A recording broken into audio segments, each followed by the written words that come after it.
ગુરુજનો, વિદ્યાર્થી ભાઈ બહેનો તથા ઉપસ્થિત નિવાડા કિના પ્રણામ. આજે હું તમને આપણા રાષ્ટ્રધ્વજ વિશે થોડું કહીશ, તો ધ્યાનથી સાંભળજો એવી મારી નમ્ર વિનંતી. ભારતની આઝાદીના 24 દિવસો પહેલા 22 જુલાઈ 1947ના રોજ બંધારણ સભાની બેઠકમાં ભારતનો રાષ્ટ્રધ્વજ નક્કી કરવામાં આવેલો છે.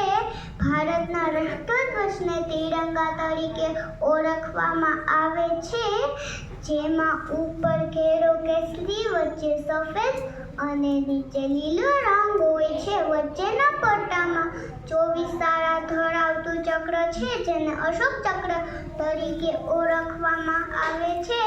કેસરી રંગ ત્યાગ અને સમર્પણનું પ્રતીક છે. સફેદ રંગ પ્રકાશનું કેન્દ્ર છે, જે સત્ય સુધી પહોંચવામાં પ્રકાશિત કરશે.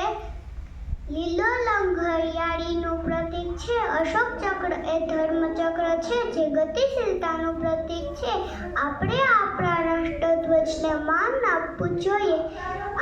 તમે આજ મને ખૂબ ધ્યાનથી સાંભળી તેનો બદલ તમારો ખૂબ ખૂબ આભાર. જય હિન્દ, જય ભારત, ભારત માતા કી જય.